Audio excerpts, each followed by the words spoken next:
They say every song ends. But what if the final note wasn't silence, but a secret waiting 50 years to be heard? From where are you watching? I'd love to hear what you think, because sometimes the truth isn't buried in history. It's hidden between the notes of a song that never really ended. The boxes along my apartment wall didn't look like storage anymore. They looked like tombstones. Each one held the remains of a 22-year marriage, sealed shut with duct tape and silence. The radiator hissed weakly. Outside, rain painted the glass in slow, cold streaks. On the floor beside me sat the divorce papers, official proof that something once alive had died. My phone buzzed. Veronica. I stared at her name for a long time before opening the message. Hope you're settling into your new place. Theo Roland just moved his grand piano into your old studio. The movers said it's worth more than you'll make in 5 years. We're turning your space into his cigar lounge, for someone who actually matters. Then another message. A photo. Roland standing in my old office. The same spot where my grandfather's medals once hung. His arm draped over the empty wall. His smile, the kind that knows it won. You'll die poor and alone, she wrote. Just like your grandfather. I dropped the phone. The sound echoed in the quiet like a gunshot. For a moment I thought that was it, the bottom. Then the phone rang again. The caller ID was strange, all zeros ending with a single one. I answered. Theodore Eugene Brennan. The voice was low, precise. Military. Mr. Brennan, this is Colonel James Whitmore from the Department of Defense, Estate Recovery Division. I need you to listen carefully. You've got the wrong man, I said flatly. My grandfather was a supply sergeant. Played piano for officers. That's it. He played, yes, Whitmore replied. But not just for entertainment. Staff Sergeant Eugene Brennan was a cryptography expert with the 5th Special Forces Group. His final mission, codename Night Music, was classified in 1964. Declassified last night. My heartbeat shifted. Slow, heavy, disbelieving. Why are you telling me this now? Because your grandfather recovered an asset during that mission. One the government could never publicly acknowledge. He never claimed his share. With compound interest, that sum now totals $156 million. I laughed once, the kind of laugh that breaks instead of sounds. That's impossible. He died broke. He died silent, the colonel said. There's a difference. He left instructions. Contact my grandson on the day he loses everything. I froze. The papers. The empty apartment. The walls that used to echo with her voice. How could he have known? He understood patterns, Mr. Brennan. You're part of his final one. That night I didn't sleep. I sat on the floor with my grandfather's old music journal, the one I'd kept since childhood. The pages smelled of dust and regret.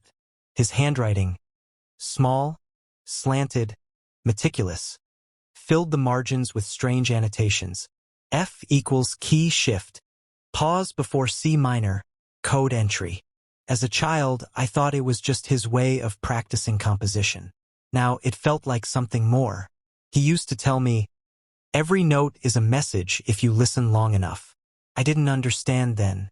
Now I couldn't stop hearing it. 3 months earlier, I hadn't been listening to anything.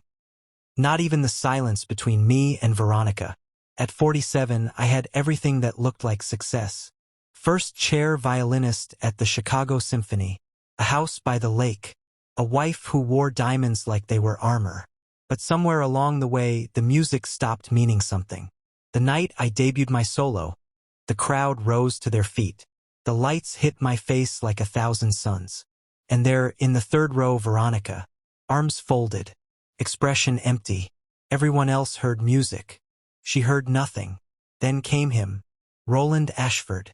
A name that looked expensive before you even met the man. He hired Veronica to design his penthouse. Said he wanted a space that felt alive. I should have known what that meant. By the time I did, it was already too late. My nephew called one night while I was on tour in Vienna. He didn't want to say it, but he didn't need to. He'd seen them, balcony, red dress, 2 glasses of wine. Her laughter floating into the city air like betrayal in melody. That night, I performed with flawless precision. The critics wrote, "A technically perfect but soulless performance." They were right. My soul had left with her.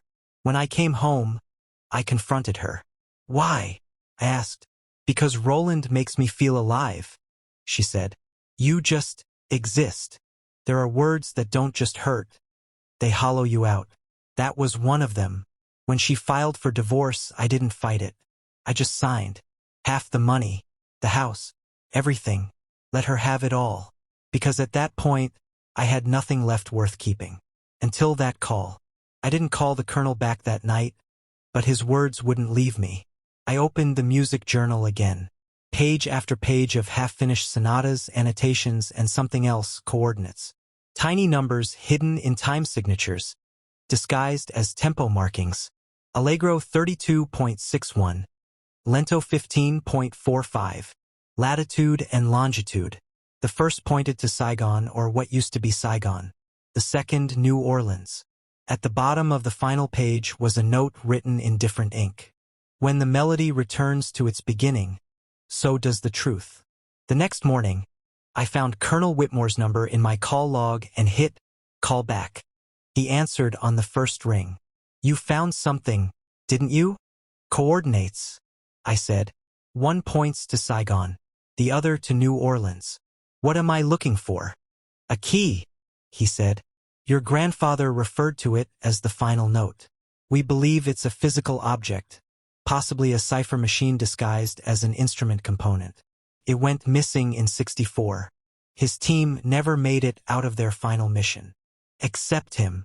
Accept him," Whitmore said. And he never spoke of it again. By the end of that week, I was on a plane to Louisiana. It was the only thing that made sense anymore, following the music. My grandfather's old house was still standing, though barely. Paint peeling, porch sagging. A single grand piano in the living room, covered in dust and silence. I lifted the lid. The strings were rusted, but one key, middle C, gleamed as if it had been polished yesterday. When I pressed it, a faint metallic click echoed beneath the soundboard. Something shifted. I unscrewed the panel beneath and found a metal box the size of a book. Inside, a reel of magnetic tape labeled "Night Music, Final Movement." I rented an old tape deck from a local pawn shop and played it that night. The sound that came through wasn't music, not exactly. It was static, interspersed with faint piano notes, almost like Morse code. I sat there, notebook open, writing down each note as it came. A, F, G, G. Pause. Then it repeated with subtle variations. I called Whitmore. "It's a code," I said. "But not words, frequencies." "Transmit it," he said. "We'll run it through analysis." An hour later, he called back. "You're not going to believe this," he said. "It's a map." "To what?" "To a bank in Zurich. A private vault opened under an alias NM project. Signed in your grandfather's name. It's been untouched since 1964. 2 weeks later, I was in Zurich. Whitmore's men arranged the paperwork. Inside the vault, behind layers of security glass, sat a small black case. Embossed with gold letters, EB Night Music. Inside the case were stacks of old currency, sealed documents, and something that stopped my breath. A music box, hand-carved, walnut casing, a winding key in the shape of a treble clef. When I turned it, the melody it played was haunting, familiar. It was the same tune my grandfather used to hum while fixing his piano strings when I was a boy. Inside the lid was an inscription. "For when silence becomes too heavy to bear, let the music speak for us." I turned the box over. There was a small metal plate screwed into the base. I pried it off. Beneath it, a folded photograph and a strip of microfilm. The photo was of 5 soldiers standing beside a river, instruments slung over their shoulders instead of rifles. My grandfather was at the center. On the back, written in his hand, "Only one of us survived to tell the song." I flew home the next day. Chicago felt colder than I remembered. My apartment still smelled like new paint and emptiness. When I finally developed the microfilm, it revealed coded notes, part musical notation, part ciphertext. At the bottom of every sheet was the same phrase: "Return the melody." Days turned into nights as I obsessed over decoding it. The rhythm dictated letters. It spelled out new coordinates, this time pointing to Chicago Symphony Hall. In the basement, I found a crate labeled property of U.S. Army Band, returned 1965. Inside it was a violin case, my grandfather's, a reel of tape, a sealed envelope. The tape labeled Night Music Coda. The envelope read, "For Theodore, when the silence becomes unbearable." Inside a letter. "Mi do theo." If you are reading this, it means the music has stopped for you too. The silence can be deafening. But remember, silence is never empty. It's full of what we can't yet understand. You think I was a musician who played for soldiers. That's only half the truth. I wrote music for them, coded messages inside sonatas that carried intelligence past enemy lines. Each note told a story, each pause hid a name. On our final mission, we found something we were never meant to. A ledger, proof that men at the highest levels were selling weapons and art through war zones, using orchestras as cover. We called it the Night Music Operation. They killed my team to bury it. I survived only because I hid the truth in the one thing they'd never destroy, music. The asset isn't money, Theo. It's evidence. The Zurich account holds names, transactions, recordings. If you've come this far, it's yours now. Use it, or destroy it. But don't let it stay silent. Music and truth share the same fate. Both die when left unheard. Grandfather. It wasn't inheritance. It was responsibility. I met Whitmore again. "You knew," I said. "This wasn't about money." "No," he said quietly. "But it was the only way to get you to open the box. You used me. Your grandfather wanted you to. He believed only you could finish it." Finish what? Bringing night music to light. The Zurich evidence exposed decades of corruption. Stolen art, weapons deals, falsified deaths. One signature appeared again and again. R. Ashford Holdings. Roland's family. It wasn't just personal anymore. With the help of journalist Lila Navarro, I revealed everything. The story broke worldwide. Ashford's empire collapsed. Veronica tried to call. I let it ring. Months later, I stood at my grandfather's grave. Winter frost glazed the earth. I placed the music box on the stone and wound it once.